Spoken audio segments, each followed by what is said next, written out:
जिल्हा कौशल्य विकास रोजगार व उद्योजकता मार्गदर्शन केंद्र नंदुरबार व शासकीय औद्योगिक प्रशिक्षण संस्था ITI नवापूर यांच्या संयुक्त विद्यमाने पंडित दीनदयाळ उपाध्याय रोजगार मेळाव्याचे आयोजन करण्यात आले। ITI नवापूर येथे आयोजित करण्यात आलेल्या उपक्रमाला विद्यार्थिनींचा उत्स्फूर्त प्रतिसाद लाभला। या मेळाव्यात Shri Maruti textile, Samata textile private limited, Godavari silk mills private limited, Madhusudan private limited, Aditya synthetic, Laxmi fabrication private limited, Mahavir textile, Navkar textile, Mangal creation, Jeen Mata textile, Shyam fabric, Kamdhenu textile, Swati dyeing and printing mills, Raghav creation आणि गणपती क्रिएशन या कंपन्यांचे प्रतिनिधी उपस्थित होते। उपस्थित विद्यार्थिनींनी विविध उद्योजकांकडून रोजगाराच्या संधी, उद्योग क्षेत्रातील तांत्रिक कौशल्य, कामकाजाची पद्धत आणि करिअरच्या संधीबाबत मार्गदर्शन घेतले। तसेच टेक्सटाईल क्षेत्रातील विविध पदांसाठी मुलाखतीही घेण्यात आल्या। टेक्निकल अनुभव, कौशल्य आणि उद्योग क्षेत्रात काम करण्याची इच्छा असलेल्या विद्यार्थिनींसाठी हा रोजगार मेळावा मार्गदर्शक ठरला। उद्योग आणि शिक्षण यांच्यातील दुवा मजबूत करण्याच्या उद्देशाने राबविण्यात आलेल्या उपक्रमाचे उपस्थितांनी स्वागत केले। जर आपल्याला उपलब्ध झाला, तुम्ही शिकलेले सवरलेले, तर आपले जीवनमान उंच होतं का? घरी राहून जीवनमान उंच होतं का? आता तुम्ही ITI झाले आणि घरीच बसून राहिले, चालेल का? कुठून तरी तुम्ही सुरुवात करा। काही मुलं काय करतात, पगार कमी, अरे आज तू सुरुवात तर कर, आज सुरुवात कर। तुझ्याकडे स्किल असेल, तुझं चांगलं काम असेल, तर कंपनी विचार करते 5-6 महिन्यामध्ये हा पोरगा कामाचा आहे, त्या पोऱ्याकडे ते ज्ञान आहे, त्याच्याकडे ते स्किल आहे, तुम्हाला ते बोलवतील परत की भाऊ तू काम चांगलं करतोय, तुझा पगार आम्ही वाढवायला तयार आहे, तर तू आम्हाला असं असं काम करून दाखव। तर सर्व आपल्या हे स्किलवर असतं। आपण तर दूध घेतो काय सकाळी,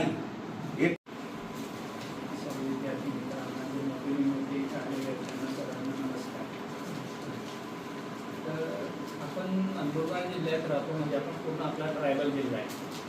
आपल्याकडे महाराष्ट्र सरकारने एवढे फॅसिलिटी दिलेल्या आहेत, तर तुम्ही बाजूच्या धुळे जिल्ह्यात गेले तर तुम्हाला 35% सबसिडी मिळते फक्त, आणि आपल्या नंदुरबार जिल्ह्यामध्ये आपल्याला 100% सबसिडी।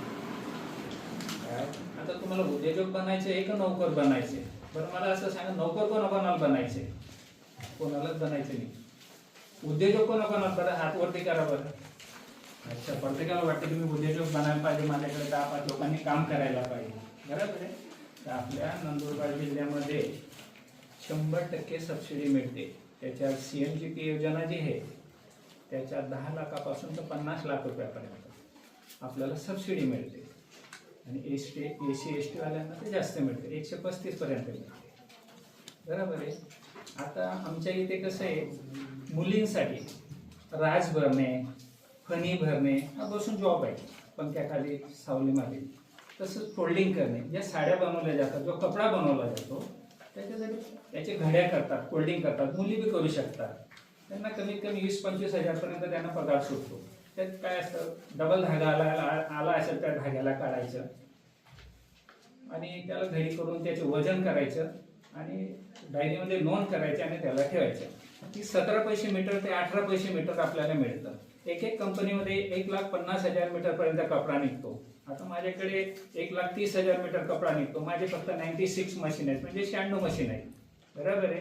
आणि आपल्याला नवापूर तालुक्यामध्ये आपली जी मोठी MIDC, नंदुरबार जिल्ह्यात सर्वात मोठी MIDC आपलीवाली, इथं ॲक्च्युली 30 युनिट चालू आहेत टेक्सटाईलचे। आता मी पाटील टेक्सटाईल म्हणून माझी टेक्सटाईल आहे, त्याच्यामध्ये मी मुलांना प्रशिक्षित करण्यासाठी केंद्र खोलतोय। म्हणजे ज्यांना वाटलं की तुम्हाला इथं शिकायला यायचे, आता बी अजिबात